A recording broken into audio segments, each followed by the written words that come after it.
Jai Gurudev. Today we will continue reading My Life, Its Legacy and Message. Chapter 12 Transformation of the Physical into Astral. Sukshimkarana. Ours are momentous times of revolutionary change of an era. I have been divinely directed to act as a dynamic agent over the next 20 years to ensure a smooth transition to the golden era that is beckoning humanity. The work which has been done during these past 8 years, since 1980, is much more than what was done during the preceding 30 years. Due alertness and wisdom have been exercised, so that the needed energy was available to carry out the tasks in hand. One can hardly describe the vigilance, concentration, resoluteness, and industriousness which with these 8 years have been spent. The establishment of 2,400 pragyapitas, 12,000 pragyasanstans, and writing of one folder daily are the directly visible manifestations of this work, but all the rest is invisible, indirect, which cannot be accounted for in visible terms. There are still 12 years left of this transitional period of Yuksadi. The wheel of change will move with far greater and baffling speed during this period. It will be necessary to minimize destruction and promote refinement and growth. At present, the speed of both these phenomena is slow, and with such a speed it will not be possible to attain the goal by 2000 AD. The speed will, therefore, have to be accelerated. In this, I have to play the necessary role of a vulture and a squirrel. In times of war, the responsibilities of a commander and a cook are equally important. Nobody can ignore or disregard his duties in days of emergency. It will be necessary to simultaneously fight on several fronts during this time: reaping of harvest, feeding the cattle, treating the sick, son, attending the court on the date of the hearing, welcoming a guest visiting the house, and such other chores are sometimes required to be attended to by a householder at the same time. During war, the responsibility of the commander becomes all the more grave. He has to decide on the number of soldiers to be deployed on a particular front, make arrangements for regular supply of arms, ammunitions, and rations, ensure that the hospital is kept well equipped, well stocked with medicines, well manned to attend to the injured, make speedy arrangements for disposal of the dead, and also prepare trenches for the next encounter. Attention has to be paid simultaneously to all of these aspects. If there is any weak or missing link in the chain, the whole battle strategy will collapse. I have been asked to enormously expand and diversify my activities, and the physical frame is becoming more and more a limitation and a hurdle in the execution of the new tasks. It is limited and can work only in a limited sphere. And when the actual work which has to be done extends over a vast infinite sphere, how can this be done? One of the many ways is that the physical body be abandoned, and whatever has to be done be accomplished with the help of one or more astral bodies. If my director will consider it expedient to do so, no time will be lost in actualizing it. There is one drawback of the physical body, that the law of karma phal, result of one's own deeds, always pursues it. If there is any balance of give and take, it is carried forward to the next birth and has to be settled there. Ramakrishna Paramhans had granted boons and blessings in abundance far in excess of the accumulated capital, and so he had to invoke cancer to settle the account. Mahatma Narayan Swami had to also suffer such a disease. Guru Golwakal died of cancer. There are several such instances in which pious, holy persons had to spend their last days in physical agony. This is not the result of their sins. Such great persons take the miseries of others on themselves. If they are unable to repay, they settle the account in their last days, thus leaving no balance of karma phal for future. The basic question is of sukshimikarana, of human soul. Sukshma is more extensive, comprehensive, and multifarious. It can simultaneously work at various places and discharge various responsibilities. Physical body has the limitations of space, time, language, etc. By entering into the astral Shukshma plane, all these limitations disappear and exchange of thoughts becomes easier. Thoughts can be directly communicated in the astral plane, and language does not act as a barrier. This is the greatest convenience. It is only the physical body that has the necessity of migration and movement from place to place. A man can hardly walk about 3 miles in an hour. A person has only one tongue with which he can speak and express himself. But there is no limitation in respect of the organs of the astral body. Its powers of vision, hearing, and speaking are several times more in comparison to those of the physical body. An astral body can transform itself or appear in several bodies. At the time of Ras, Sri Krishna appeared to be dancing simultaneously with several gopis. At the time of death of Kans and Swayamar of Sita people saw Krishna and Ram in different figures. What Arjun and Yashoda had been seen as was nothing but a glimpse of the astral, causal, and celestial forms of Bhagavan Krishna. It is not possible for everyone to attain this stage after leaving his physical body. Evil spirits, ghosts, do remain in astral form, but they remain in a crude, natural state. They can simply indicate their needs to persons who are related to them. The souls of the level of Pitars are more capable as compared to the ghosts, and their behavior and wisdom are more lofty on the account of maturity. Special efforts of the standard of tapasya are needed to make the astral body highly refined and elevated. The next step on the path to upgrade an ordinary human being to the level of Siddha Purusha is Sukshmikarana. Such persons, while living within the confines of a physical body, acquire divine powers, and with them they serve and help others.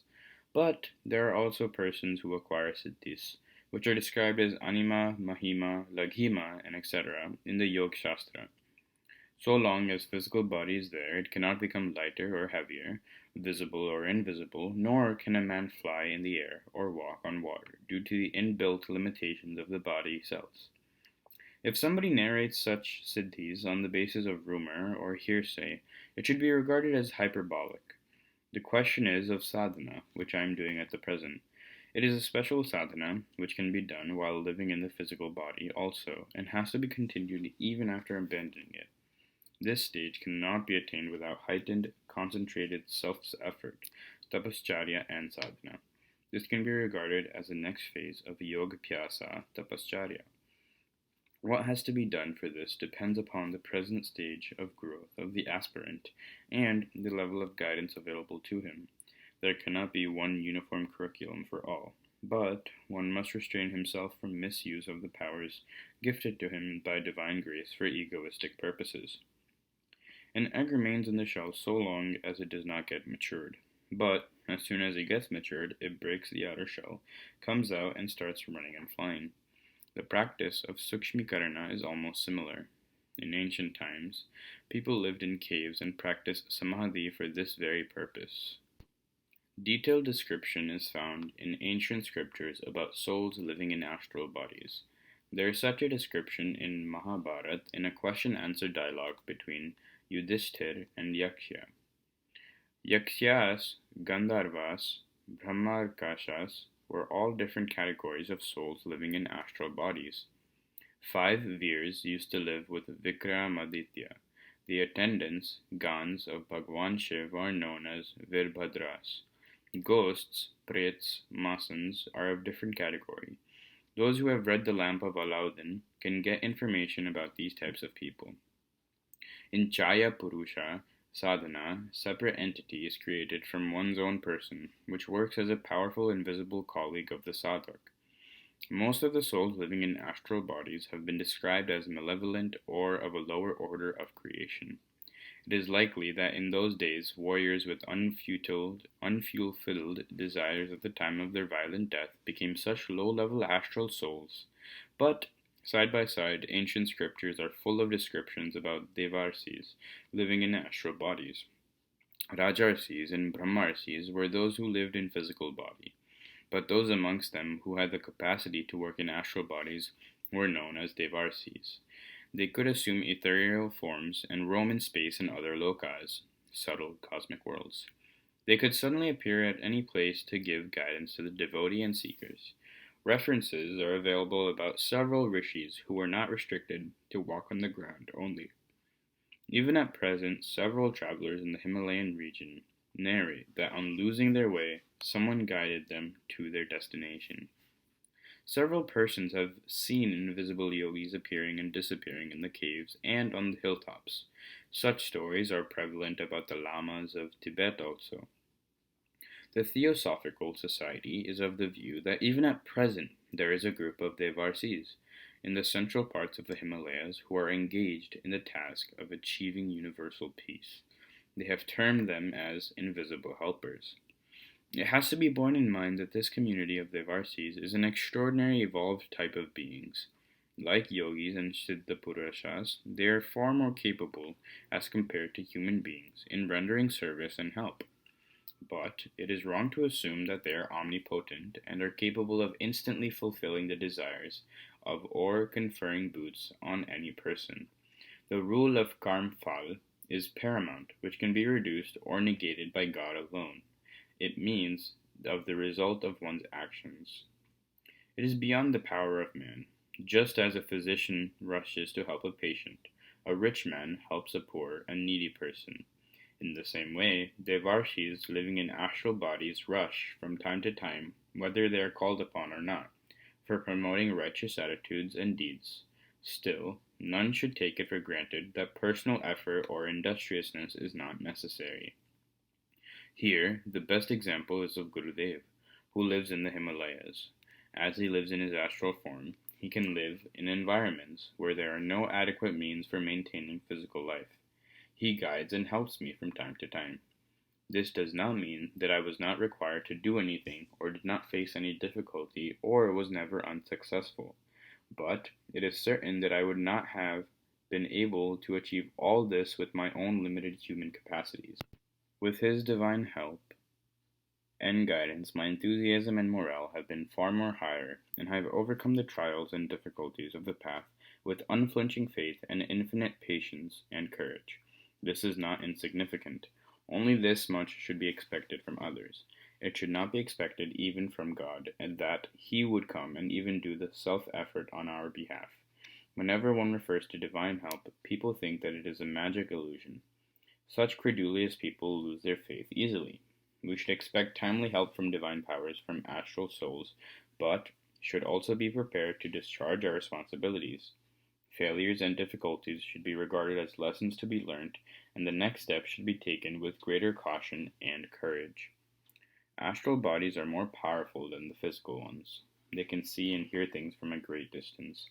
They can visualize future events, and they possess the power of conveying their thoughts to others. They have helped several persons in overcoming adversaries, just like our visible world.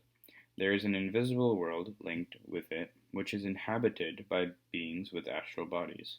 Some of them are quite ordinary, some are mischievous, while some are of highly elevated level. These elevated souls take interest in the life of affairs of mankind. They extend their help in reforming evil persons and in making good persons even better.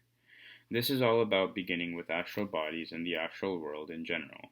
The primary aim is of spiritual refinement, elevation, and upliftment.